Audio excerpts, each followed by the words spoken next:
Ouais, merci tout le monde. Si tout le monde est correct, je vais changer en anglais pour que Gilad puisse comprendre. Ça devrait être correct, non? Hein? Ça dépend ce que tu veux dire. Okay, good. So I'm really super happy that Gilad finally came to visit me.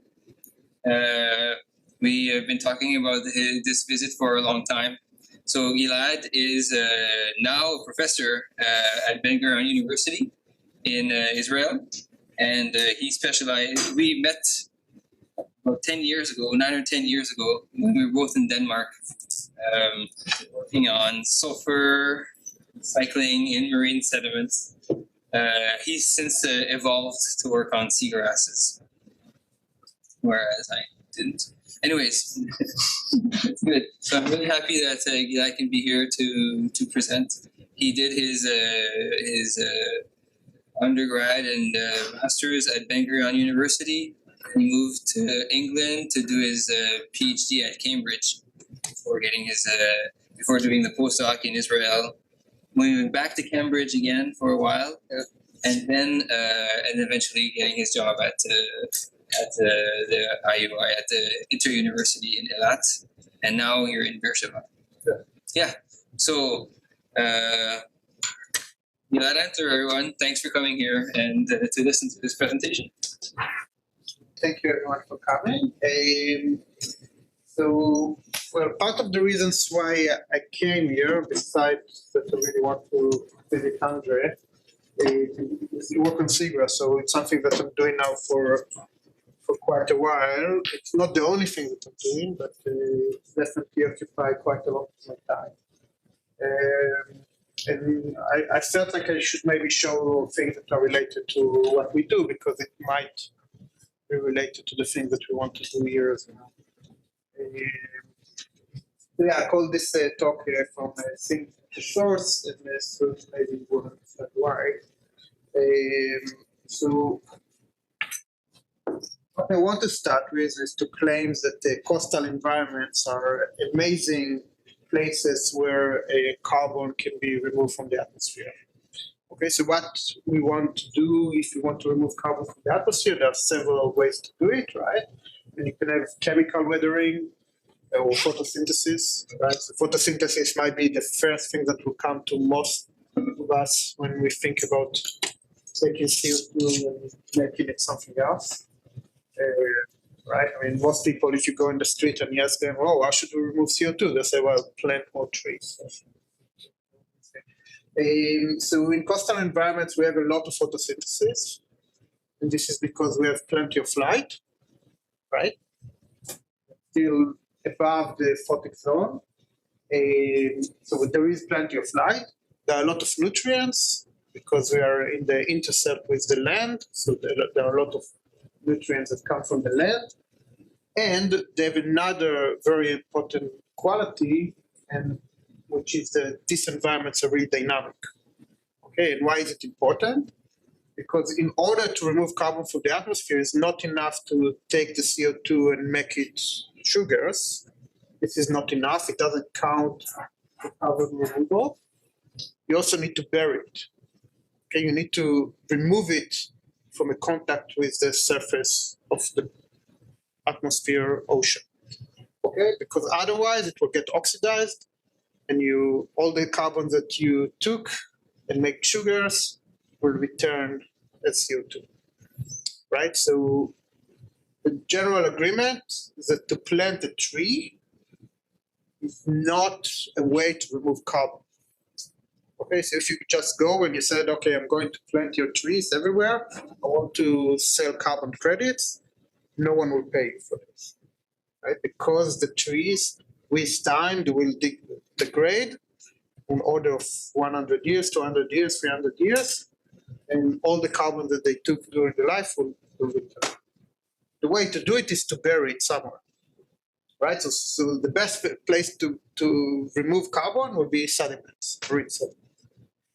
So the coastal environments, in a way, they have very high sedimentation rates. They're really dynamic, and then this allows also the burial of the carbon, right? I mean, this is an example of salt marshes that are slowly accrete with time, and every layer, every sedimentation cycle there is organic matter that is buried. Right? And later on, people will look for this kind of environment to find oil. So when we think about coastal blue carbon environments, so blue carbon is just carbon that's been captured in marine environments. The main one are mangroves, mangrove forest, salt marshes, and seagrass. Maybe the number one environment that is not here is coral reefs. So coral reefs are really productive ecosystems, but also they produce a lot of calcium carbonate, and basically the production of calcium carbonate counterbalance the effect of the photosynthesis. I can talk about it later. So this is the first, the three environments that we recognize as an important blue carbon environment that in today's coastal ocean they remove significant amounts. So I of course will focus in this talk about seagrass ecosystems. So what are seagrasses? They are not weeds, they are not seaweeds, they are not algae, although they might appear as one. They are different. First of all, so seagrass are basically plants that used to live on land and return to the ocean, kind of like whales. Right? So, they used to be land plants and they returned to the ocean around 90 to 60 million years ago. And as such, they have a complex structure. They have leaves, and they have a rhizome, and they have root system, and they have flowers, and they have seeds, and they have also creatures that can take the seeds and plant them in different places. So, right, where algae will, there will be much less complexity, right? There are a single cell that is, well, it's the same cell over and over again, but they might have all kind of parts that might help them to attach to sediment or to rocks or whatever. Okay, but this difference also gives the seagrass an advantage because, for example, all these creatures that need nutrients to do photosynthesis, and the seagrass and both the seagrass and the algae can take nutrients from the water column, but the seagrass has this root system and they manage also to access material from sediment, not only from the water column, right? So, I mean, if you think about iron, for example, which is very low in the water column, then the seagrass has infinite access to iron in here. So what are seagrass? So we said that they are marine plants. They are ecosystem engineers, which means that they change the environment in a way that create other niches for other creatures. Also, by this, they benefit themselves. So they change the environment in a way that also they will benefit from. They cover only 0.2% of the ocean floor, but our estimations that they store about 15% of the carbon in the ocean, right? So huge. They're a huge disproportional player in the carbon cycle of the ocean. It's interesting. Okay, the seagrass, they have other ecological services. They are food source, they produce oxygen, they combat ocean acidification, they are good for tourism, to help with the biodiversity. They filter the water both from particles but also from nutrients. So they take the nutrients and then there is less nutrients for algae to grow and improve the water quality. There are some ideas that they can control diseases, so pathogens that go into the water can stick on the blades of the seagrass and by this not suspended in the sediment. They help with coastal protection because the roots anchor in the sediment and then helps the sediment to stay in a place. And they create some microenvironments. When you think about the sediment, so the seagrass has very interesting interaction with the sediment because the roots are not just, the roots are active, they do things. They're not just inactive parts. So the roots can interact with the sediment by releasing oxygen. So some of the oxygen that the plant produces go to the roots because the roots needs also to respire, but some of it can leak and go into the pore water. So they take oxygen, CO2, but also the roots can release oxygen. They can release sugars in form of DOC, dissolved organic carbon.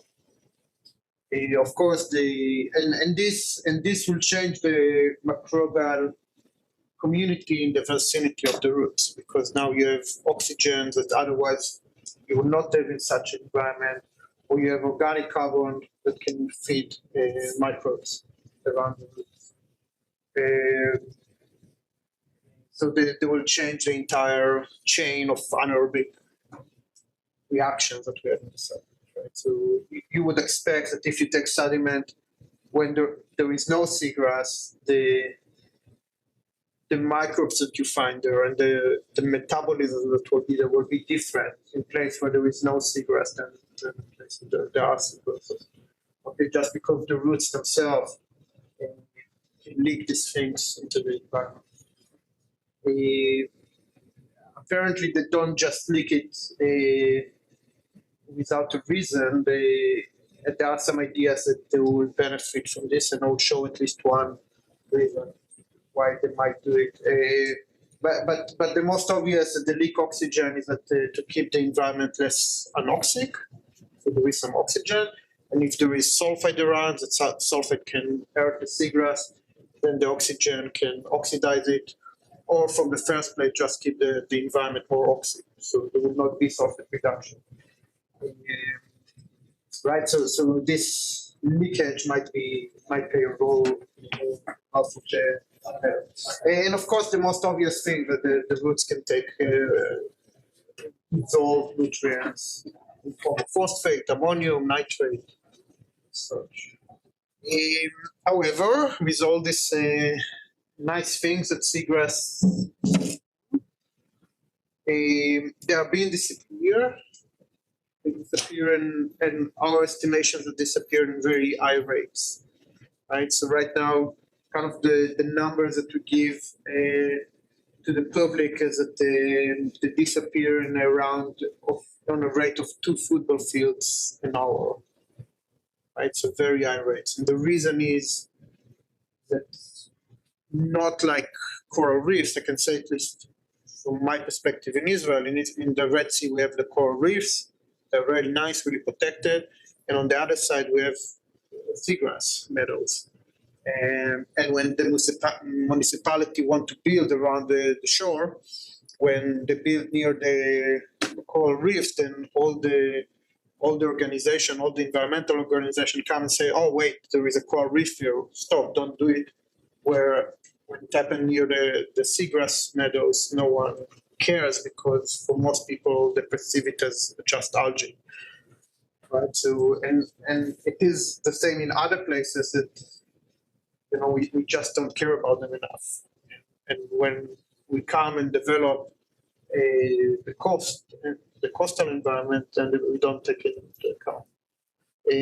I know that now it's changing. I mean, I was contacted by someone from Abu Dhabi that they now want to build a new island. They have a lot of islands that they build in sea, but they are thinking about relocating the seagrass. But before, and when they made this huge palm island and so on, they didn't care. They just took sediment and dumped it from one place to another. So it seems like it's changing, but still more awareness. So I need to show the picture. So they are disappearing in high rates. Which is for me it's interesting because yes, I mean it's worrying, of course, but also this is a place where when we can study what happened when they disappear. Right? So there are 2 mechanisms that fuel this disappearance of seagrass. So one, we call it the deadly sulfide loop. And you can think about this loop as if you have sulfide generation for some reason. I mean, now you have eutrophication event, you have algae growing, this algae buried in a sediment that produce sulfide because there is sulfate reduction. This sulfide will cause mortality of seagrass because sulfide is toxic. And because the seagrass died, they no longer leak oxygen to the sediment, so the sediment become more reduced, but also the remaining of the plant, the roots, the rhizome, the leaves, can fuel further sulfate reduction. So now there is even more sulfate reduction, so we have more sulfide generation, and then more seagrass die. A positive feedback loop that can cause this mortality. This is one example. The second example is the nutrient loop. So you have a lot of nutrients. The nutrients will decrease the water quality because now you have less visibility. You have more algae in the ocean, and then you will have. So you have more nutrients. You have more algae. You have more algae. You have less seagrass because they block some of the light, and then you have less seagrass. You have less of a creature to take nutrients from the environment, but also the nutrients that are within the seagrass can be released, and then you have more nutrients, and then you start a loop, a feedback loop. So these two loops were described in the literature in different places that can cause a mortality of a big matter, right? And you can see that where you have less seagrass, you have more algae. You can see that where you have more seagrass, you have more sulfide, like yesterday here. Okay, so in my group, we kind of try to focus on these two loops and to try to learn or study these vectors, both in the sulfidic one and with the nutrients. So what I was thinking, so I was contemplating about today, what exactly should I show, if I should show one loop and just focus on this, or show different things. So I decided in the end maybe to tell two stories. So hopefully it will not be too confusing, but I'll try my best to keep it concise. So I will tell some stories about this disappearance, right? So basically, the main thing that I'm focusing now is trying to understand what happened when they disappear, right? So I call the talk from sinks to source because the idea is that the seagrass now become a source. They become a source of CO2, so they release the CO2 back to the environment, but they also become a source for nutrients, right? They become a source for organic carbons that can feed microbes. Okay, so what do we do? So the main species that we work on called Anopheles tupulesia. This is a tropical species in the Red Sea, in our part of the Red Sea, in the Gulf of Aqaba. It's the main species, the dominant species. We don't have other ones.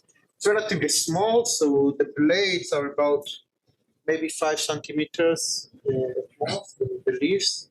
The rhizome can be maybe 15 centimeters. They're not very big. Well, they are similar to the size of what we have here, maybe a bit bigger, but you know, in the Mediterranean we have huge seagrass that the leaf can go to 1 meter.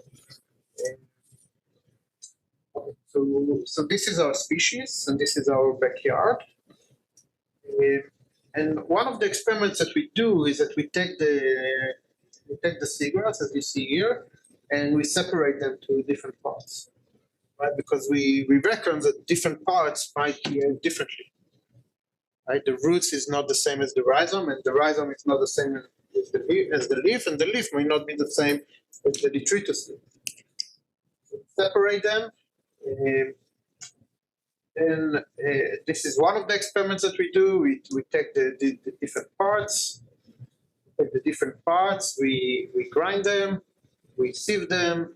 Well, we dry them first, we grind them, we sieve them, and then we add them to sediments. and then we follow how the sediment or how the water chemistry is changing over time.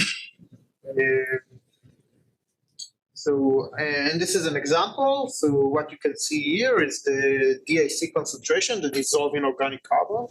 So essentially how much CO2 bicarbonate was produced. And this is time. You can see that different parts react differently, right? So maybe the rhizome and the leaves, they release a lot of CO2 or a lot of DAC. The rhizome even more than the leaves. And then the roots, they produce much less, and the old leaves produce much less. This is the control. Okay, so this makes kind of sense. I mean, the rhizome is this part over here. This is what connects the roots and the leaves. This is a bit stiff material, but it is also the place where the seagrass store things. So when they need to store sugars, they will store it there. Okay, and for this reason, the rhizome, although the material itself, constructed, might be quite stiff and not very degradable, they still have a lot of sugars that can be degraded quite fast. And for this reason, we see a big change in the rhizome production of dissolving organic carbon because we have a lot of sugars. And the same with the young leaves, they have more labile organic carbon, and as we go to the dead leaves or to the older leaves and to the roots, they have much less of a labile organic carbon that can be used by microbes. Okay, from this we can derive the rates. I mean, just the slope on this line would be the rates. So these are the rates, and what we can learn is the rhizome. Well, the rhizome and the leaves, I would say, have the fast rates, the fastest rates, where the roots and the old leaves are slowly decomposing. Which is interesting if we are going back to the claims that I made in the beginning, that in order to remove carbon from the atmosphere, we need to bury it, right? So why do we need to bury it? Because when we bury it, it's decomposed slower. Right? So because there is less oxygen, and we start with the anaerobic reactions that are much slower, and then it can last for longer. What we found here that the roots and the dead leaves or the detritus leaves actually decompose really slowly, which is actually what we would like to happen, because these are the parts that will remain in the sediment. Right after the plant will die, the leaves likely will not decompose in the sediment, but the detritus leaves and the roots are the things that will be decomposed in the sediment. And we want these parts to decompose the slowest, because then it means that they will stay there for longer. Also, another interesting thing that we see is the production of hydrogen sulfide. So again, this is the DAC we saw it from before. And we see the production of hydrogen sulfide only in the rhizome and the young leaves, but we don't see this production in high quantities in the below ground parts, which mainly the roots, also the old leaves, but most of the roots. And this is kind of going together with the idea that they decompose slower. But this is also help. I told you about this mechanism of seagrass disappearing, that there is production of sulfide. So it seems like the above ground biomass doesn't produce a lot of sulfide. And we actually see it. We see it that when we cut the above ground biomass and we let the system equilibrate, they don't produce much sulfide. Again, this is kind of good for the idea that even when the seagrass dies, or this specific species, when it dies and we have the leftover remaining organic carbon in the sediment, it will not necessarily decompose fast, and it will not necessarily produce a lot of sulfide that can kill everything around it. And this is maybe just yesterday we went here and the St. Lawrence, the seagrass that we have here, they have a lot of below ground biomass. And I'm pretty sure that if you will kill the above ground biomass, that you will kill the plant, very quickly you will generate sulfide there. So it seems that it's not the case with the Alophila. Okay, good news. Okay. What else do we have here? Okay, so this is the sulfide, and but we measure also other things, and we measure phosphate. So here you can see the phosphate generation with time.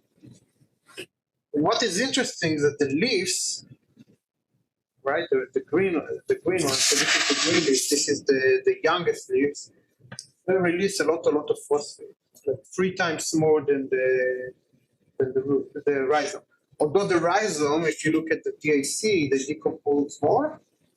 They release much less phosphate. The leaf release 3 times more, which is interesting. But one can say, oh, okay, maybe another way to look at it. So this is a cross plot of the DAC versus the phosphate, and for every mole of DAC, we get more phosphate released in the young leaves versus the rhizome. So for every unit of materials being decomposed, for the young leaves, we get more phosphate out. And you can say, okay, so what's the big deal? Maybe your young leaves, they just have more phosphate, right? So they have more phosphate per organic carbon. Maybe the phosphate to carbon ratio is different. But we measure it, and we measure it for our specific materials that we use. And what we can see is that the rhizome and the young leaves, they have amazingly similar amount for phosphorus. Okay, this is an average, of course, but we see also when we take a lot of parts and we measure it, this is around the average of the rhizome, this is around the average of the leaves, right? So per gram of material, we don't have less phosphorus in the rhizome relative to the leaves. But still the leaves release more phosphate. And this can be explained, this is one of the things that we are trying to work on, is that the phosphorus is not necessarily in the same molecules, right? There are molecules that are easier to decompose, like RNA or ATP, will just release. But there are molecules that are harder to decompose, like phospholipids, so they are more structural. So the rhizome, because it's more structural material, might have less available phosphorus, and for this reason, it doesn't release it as fast. It has a lot of sugar, so it's decomposing fast. Well, it appears to decompose fast, but the phosphorus is mostly in less available or biologically available material. And with the aerobic respiration, we see similar things. We do see that at the end, the rhizome and the leaf reach to the same values, which makes sense because eventually when you break everything fast, then they will get to the same value because you release all the phosphate out. Okay, so at least it tells us that we are not crazy. The rates here are different, right? So the rates here are the release in aerobic respiration is faster than the rhizome, but still get quite a lot of, well, eventually, when we decompose everything fast, we get everything out. This is equivalent for it. Okay, so this experiment, these results were a bit weird for us initially, but it made us come out with this idea that we are now trying to work on it more extensively. And this is the fact that seagrass might serve as a phosphate, and I will try to explain what it means. So if you remember what I told you in the beginning, the roots of the seagrass, they have access to nutrients that other organisms don't have, right? So algae that live in the water column, they cannot access the phosphate here. They might if there is diffusion, but they are limited by diffusion.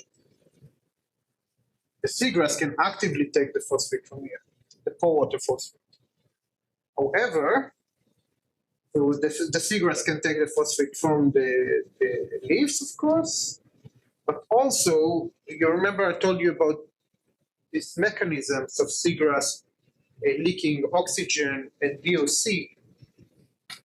So there are ideas that one of the reasons the seagrass does it is to help it to get phosphorus that is not in the dissolved phase, but in the mineral phase. How does it happen? So when it leaks oxygen out, this oxygen can oxidize sulfide. When you oxidize sulfide with oxygen, you get sulfuric acid, which is strong acid. And this acid can dissolve easily apatite. So otherwise, the seagrass cannot access the apatite.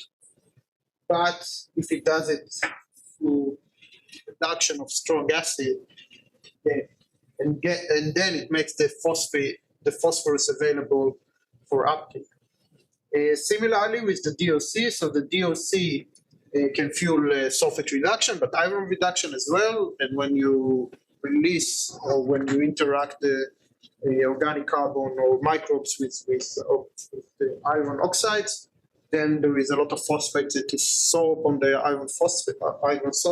iron oxides that can be released. Otherwise, it will not be as available. So there are ideas that the seagrass does this, the release of CO2 and of oxygen and DOC to the pore water, in order to help it to release phosphate from either apatite or iron oxides. So it's not only using the pore water phosphate, but it's also taking the mineralized phosphate or the salt phosphate that otherwise will be a sink. So generally speaking, as geologists, we consider the sediment as a sink for phosphate. Because it gets over iron oxide, it can form calcium phosphate and so on. But our idea is that the seagrass might be able to release this phosphate. And why is it important? Because the seagrass doesn't need the phosphorus or the phosphate in the roots. This is not the active part of it. It needs the phosphorus here.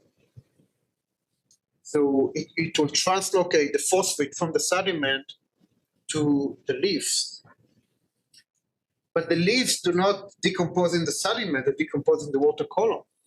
So basically what it does, it takes phosphorus from here, translocate it to the leaves, and then in the turnover of the plant, this phosphate will be released to the water column. Right? So basically this phosphate can fuel more photosynthesis in the water column, either by seagrass or by other creatures. But it basically can be a source for phosphate to the ocean that we never thought about it before. And we don't know how to quantify it yet. So this is one of the things that we're trying to work on, and how to quantify its flux and if it's significant over geological timescales. Okay, and of course, so as I said before, we typically think about the sediment as a sink for phosphorus, not as a source. But the seagrass, if our theory is right, then it can reverse this flux, or not completely reverse it, but at least reduce the flux, or counter it with back flux. Okay, so that's the idea, and they might have an ecological impact for this. So if we are in a oligotrophic environment like the Red Sea, then that might be positive, because more phosphate means more photosynthesis, more carbon capture, more overall the production of the system increasing, which if we are in low productive system might be good. But of course, if you are in a place where already there are a lot of nutrients, this can have bad consequences, such as eutrophication. So when you add more nutrients, it might not be ideal to the system. Okay. Good. So I hope this is clear. I will use the time that I have now to try to tell a different story. So by now I was talking about the decomposition in anaerobic condition mostly. We were talking about the phosphorus and how my seagrass take the phosphorus from the roots to the water column. But now I want to show you something else. So we'll make a pause here, and we will kind of divert to a slightly different topic, still related but different.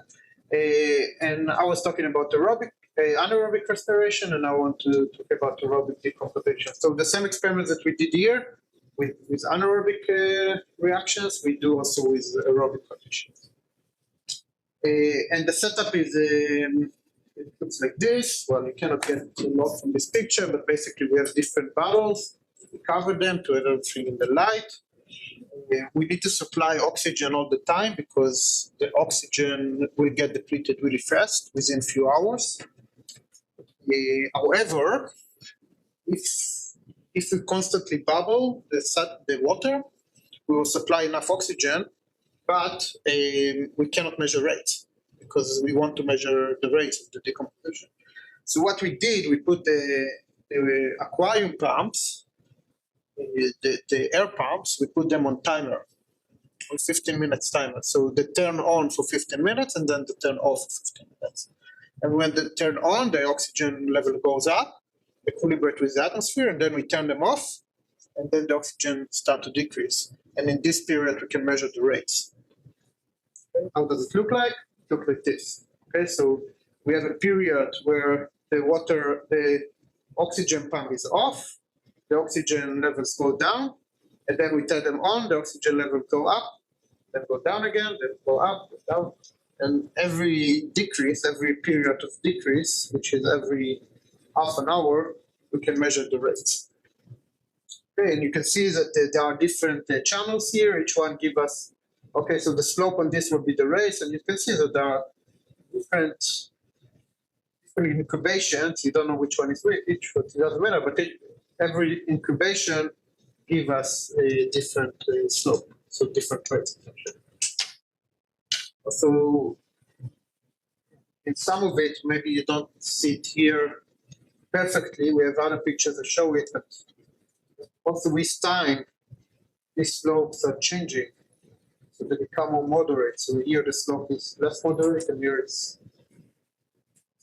more. So here it's steeper and here it's less moderate, if you look at the black ones. So also the rates are changing with time. So how does it look like? Eventually it looks like this. So we have different parts. We have the leaves, the rhizome, the roots, the control. This is the respiration rate, which is basically the rate by which oxygen was consumed. And you can see the structure. Okay, so this structure makes sense. Initially, the rates are really low because there are not enough bacteria in the system. There is a lot of organic carbon, but not a lot of bacteria.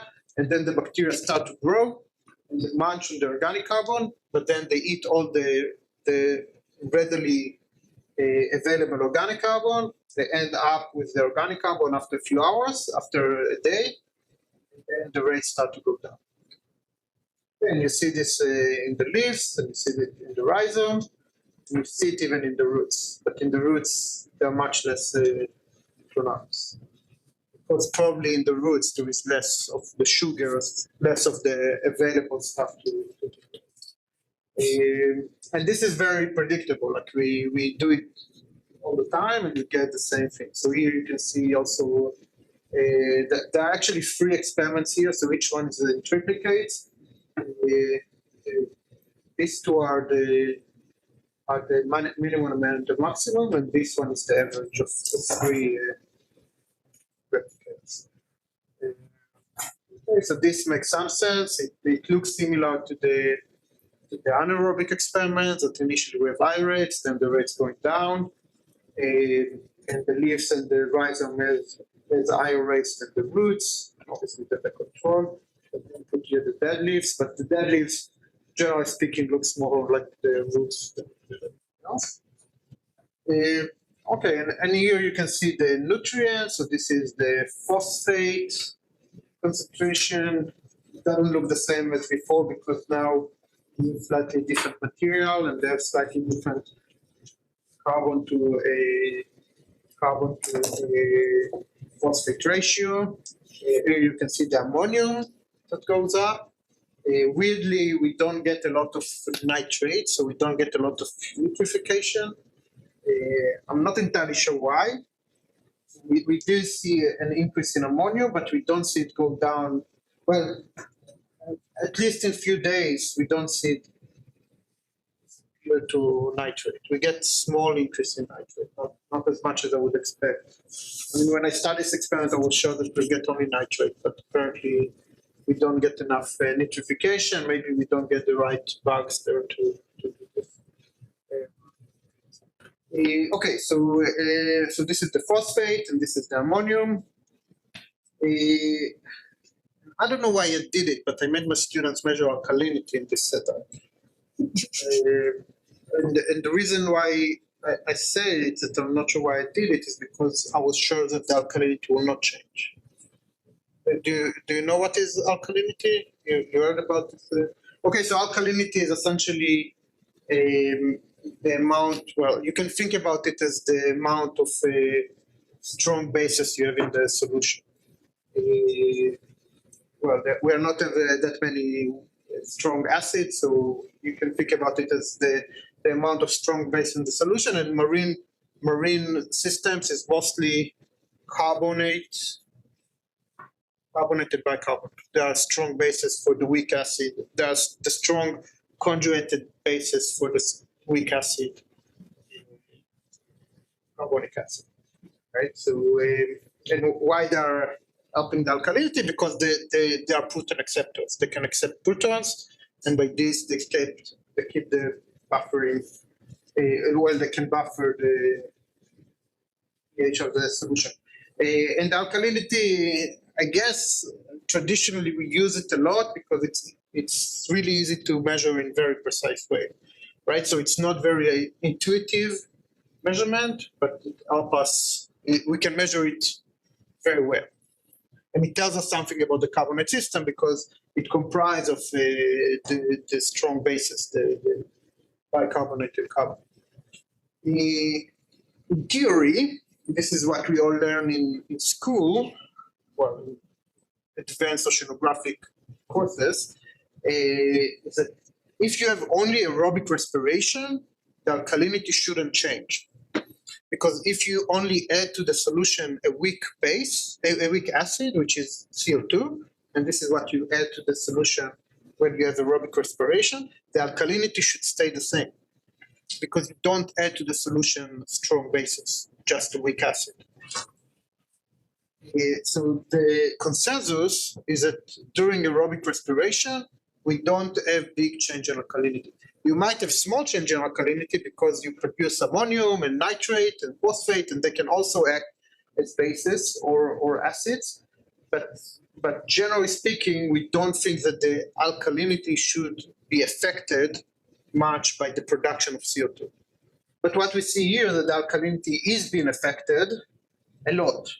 So we are talking about change from 250 micromolars, which is the baseline values that we have in the Red Sea. So the Red Sea is a bit more saltier, so the values that we have there are a bit higher, so 250, 2,500 micromolars, sorry, which is 2.5 millimolars. And we see the alkalinity goes almost double this. And the DAC is also going up. Right, so the DAC is basically how much CO2 we will produce because we are in aerobic environment, so we should produce only CO2. But given that we constantly flush the water, all the excess CO2 should go out. But it doesn't go out, it stays in the solution. We see an increase in the DAC. Okay, a big increase in DAC. Okay, so this was interesting. This was something that we did not expect. So what can be the source for this alkalinity? So first of all, it can be nutrient release, such as ammonium. So the release of ammonium will increase the alkalinity. By the way, if the ammonium was oxidized to nitrate, then the alkalinity will go down because you produce strong acid, you produce nitric acid. So if we have accumulation of ammonium, it will increase the alkalinity. We can have organic alkalinity, such as acetate, for example, or you have mineral dissolution. If you have calcium carbonate that is dissolved, then it will add to the solution carbonate and alkalinity. Right. So we believe that And this might be the free mechanism can change the alkalinity in our setup. Maybe the one thing that is not here is anaerobic respiration, which maybe need to be here, but I mean, this is completely aerobic environment. But maybe you can get aggregates where inside there is anaerobic respiration. So this is something that I didn't put here, but it might be also okay, so we have these three options: either nutrient release, organic alkalinity, or mineral dissolution. So when we look at the nitrate profile, the ammonium profile, the ammonium goes up from 0 to 160 micromolars. In millimolars world, it will be 0.1 millimolar. The alkalinity generations that we have in millimolars will be 0.5. So it's at least an order of magnitude more increase in alkalinity than what we have in the ammonium. So the ammonium by itself cannot explain the increase in alkalinity. The same goes with the organic alkalinity. We did not measure the organic alkalinity. It's pretty complex. Well, for me, it's pretty complex measurement to do. People that does it all the time, for them it's very easy, but for me, it's complex. So we didn't measure organic alkalinity, but we measured the DOC, how much organic carbon, dissolved organic carbon we have total, and it's much, much less even than the ammonium. Okay, so, and only fraction of the dissolved organic carbon will produce alkalinity.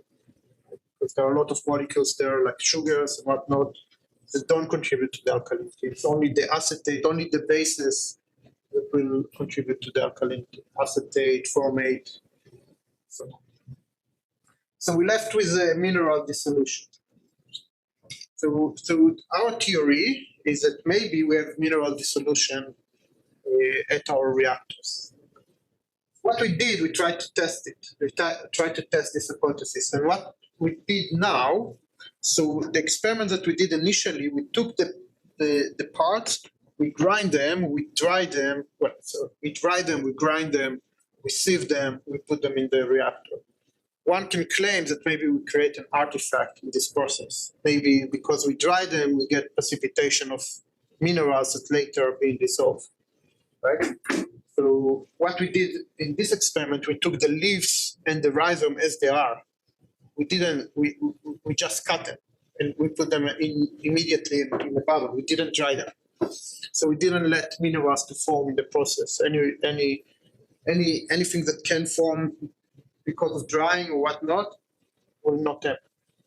And then we put the leaves as they are and the rhizome as they are, and we spray a powder, a known amount of powder of aragonite and olivine on the leaves or on the rhizome. And then we measure the alkalinity. So what you can see here is the change in alkalinity. So this is a control. This is with no mineral. This is the change in alkalinity if you have only rhizome, only leaves. So there is a change. When we have aragonite and we have no plant material, the aragonite, the alkalinity goes down because actually the solution is super saturated. So there is production of calcium carbonate. There is small increase in the rhizome, but much bigger increase in the leaves, and the same with the olivine, with an increase in the leaves. So what is interesting here for me is mostly the leaves and the difference between the change in alkalinity when we have only the leaf or the leaf together with aragonite or with olivine. And you see when we add the minerals on top of the leaf, we get more alkalinity, right? So it's kind of supporting our idea that we might have a dissolution of minerals. And our theory is that you get microenvironments where the pH can go low enough, very close to the mineral plant surface. Yeah, so this area doesn't be replaced as much because there is all this boundary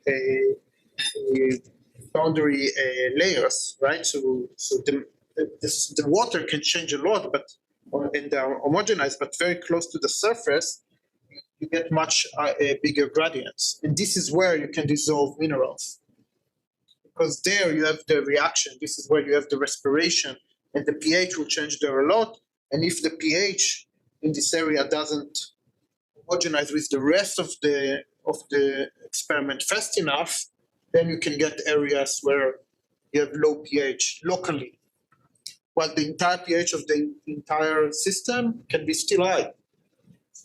Okay. No, I don't make anything up here because we know already in the oceans that calcium carbonate can dissolve in supersaturated conditions because you can get these artifacts. You can get aggregates that inside the aggregate you get very low pH, where the general pH of the ocean is high. Still, you can get places where the pH can be low enough to reduce the alkalinity. Why we don't see the same effect in the rhizome?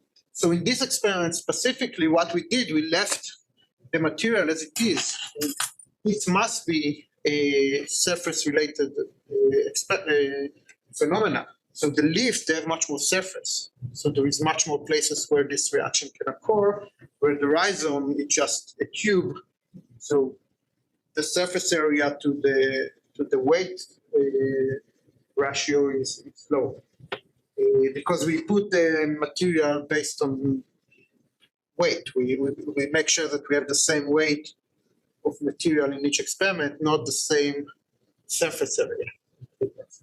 And the leaves, they have much higher surface area than the rhizome, much higher surface area, right? So this is, at the surface of the material, this is where you can get this reaction.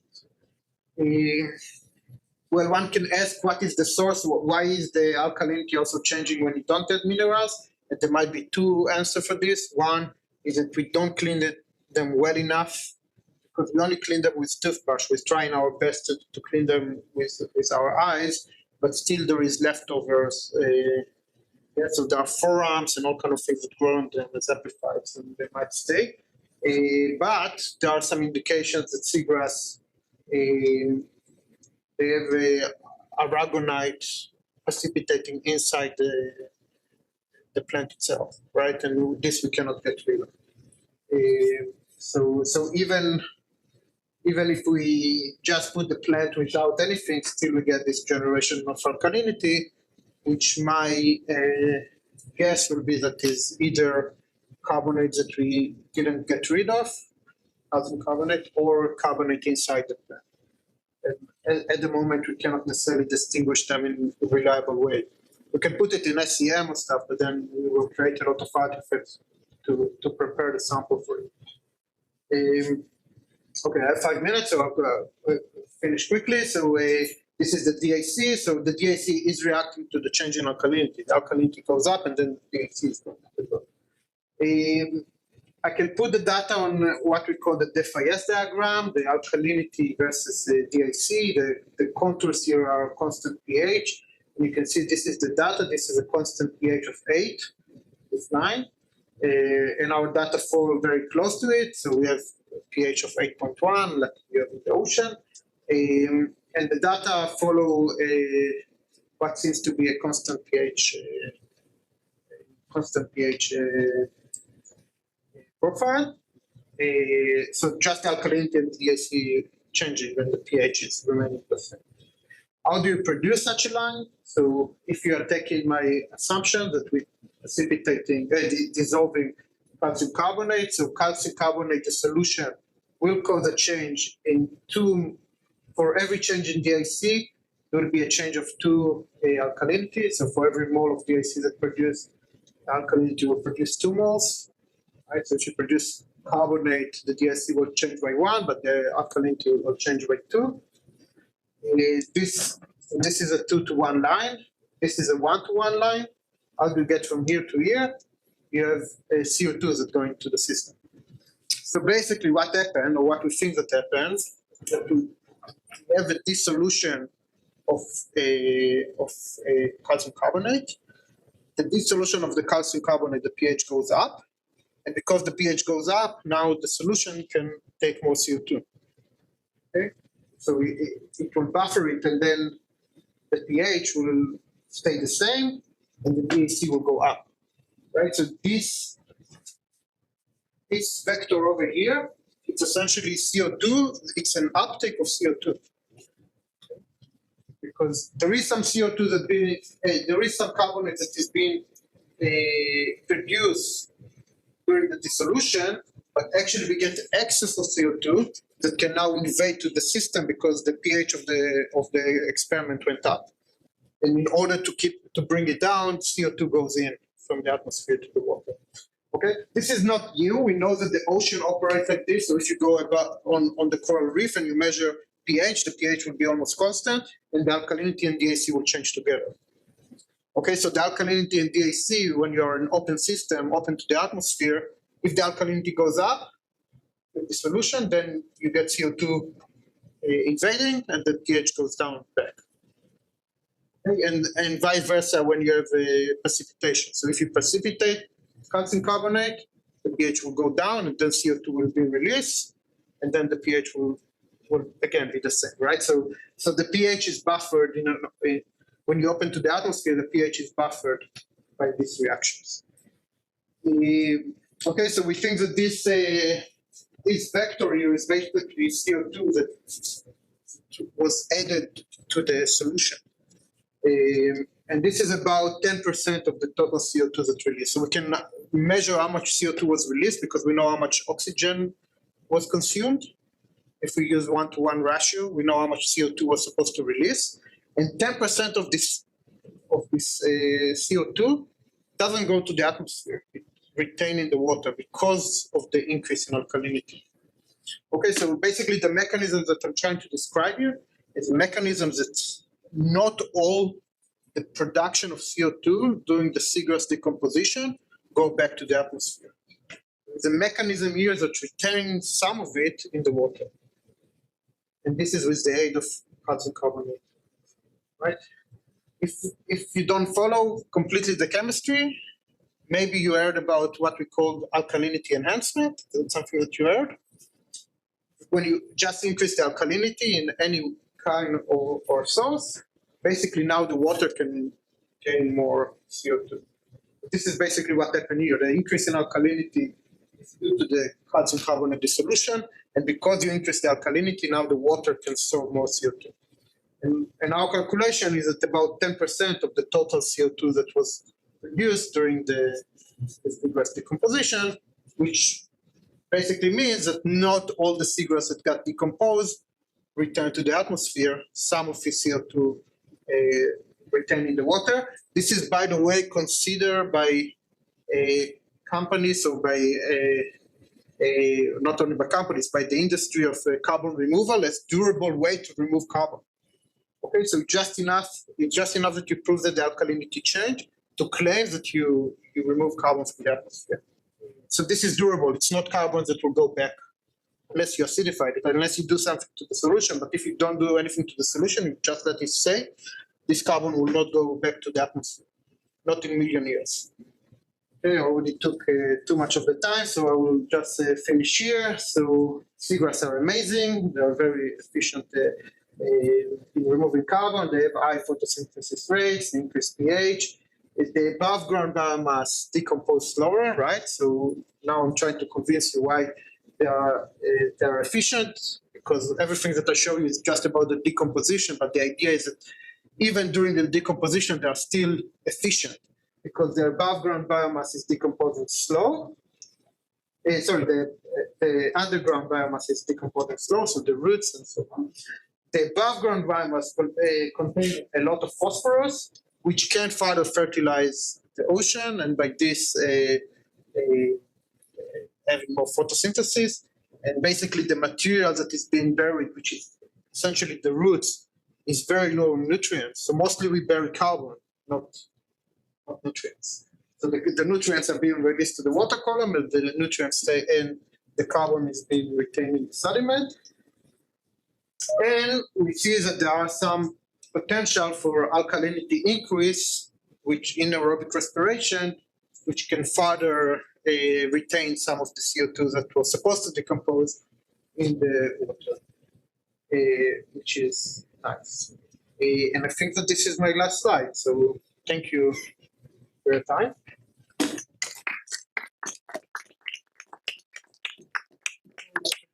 Yeah, there's going to be, if anybody has some questions, go ahead. And then if there's some online questions, also she'll read them.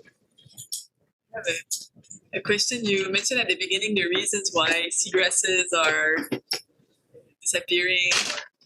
And one of the reasons was the nutrient loop. But I was wondering why seagrasses are less, or why will more nutrients lead to more algae and not to more seagrasses? Because I guess they also benefit from more. The algae, the good question. The algae will react much faster.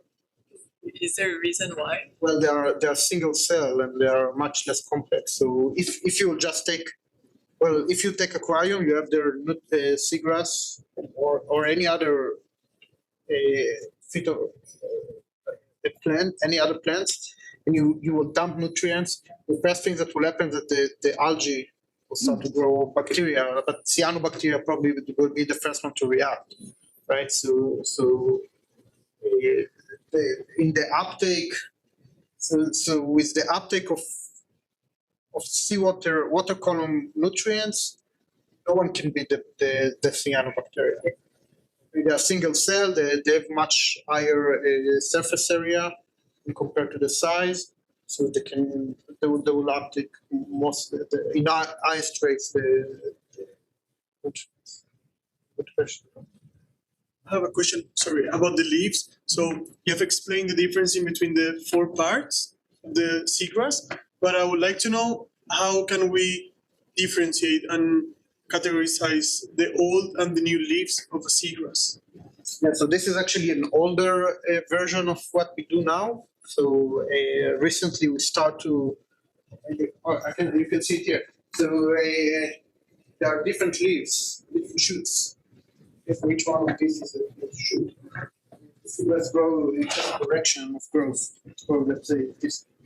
Well, this is just illustration, so you can see. Let's assume that it's going this way. So this will be the newest shoot, and this will be the oldest. Okay?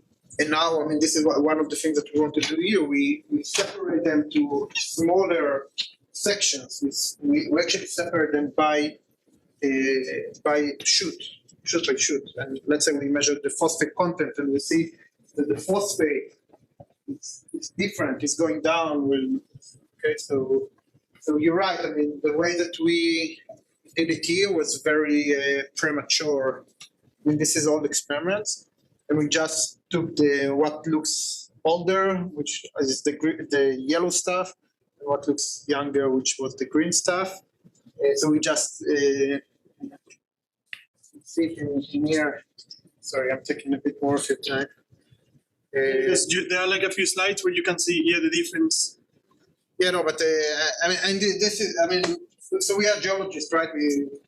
We're pretty bad with biology. So initially, this is how we adjust by color. Okay, but now we learn after 2 years. So this is 2 years ago. We learned that even in the leaves here, there is structure. They are not all the same. And now we are trying to be better with it. We are trying to break them down to smaller sections.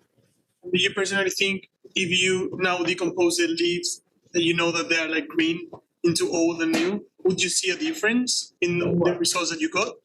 If what, sorry? If you now that you know that the old leaves, they are not necessarily yellow or yellowish, and you split the leaves that you have there as... Definitely. I didn't show it here. I was contemplating if to show it or not, but we have phosphate concentration with different leaves, and we can see that the phosphate is exponentially go down in a really nice predictable way. So when you talk about phosphate, I'm sure if you do it for sugars, you will see the same things. Chlorophyll for sure, like a lot of things will change dramatically between the first leaf, like the youngest, the real youngest, the new one, and the middle one, and the end one. Okay, so I'm sure that will be the case. It is a bit challenging to do this experiment like this because we need a lot of material. So it means that from each plant to take only the first leaf, only the second leaf, only the third leaf. And I think here there are like about 50 or 60 individuals. Also, we need permit to do it. So we are not that happy that we're taking that much material out. But I'm sure you will see a gradient also within the green leaves. Yeah. Thanks. I was interested in your theory about the release of the translocation of phosphate. And I was wondering if it was significant enough to see a change in the N to B ratio in the water. I don't think it's significant enough if you look at a given system. So I think if you try to measure it here in the St. Lawrence, you try to see changes in N to P ratio, you will not see anything. Where I think it's important is over geological timescales. So because it's small flux of nutrients of phosphate that you give. So I think if you look at over geological timescale, it might affect the N to P ratio. But if you look at certain environments, it probably will not. It's not significant enough for short time scale. It's significant enough for long time scale. This is my theory. Because this flux cannot be significant enough for changing the water column. Between seasons and whatnot. So, so I think it's a flux that is significant for longer timescales, like millions of years. It's a flux that competes with the flux of sedimentation, essentially. Yeah, so it will be in the order of sedimentation rather than the order of something else. Yeah. I had a question. Comments? Well, no, it was, I don't know. I just couldn't keep thinking about your how seagrasses have access to the sediments, so they have access to the phosphate, to iron, and all this stuff. And so then that makes them more competitive compared to some kind of algae for growth. But do you see, or is it true that access to the sediment makes that seagrasses are better at keeping, or their growth rate can continue where others, other like algae would not be able to grow in terms when there's oligotrophic conditions? Yeah, 100%. Yeah. In Eilat, so in the Gulf of Aqaba, it's very oligotrophic system. They outcompete the growing, and they outcompete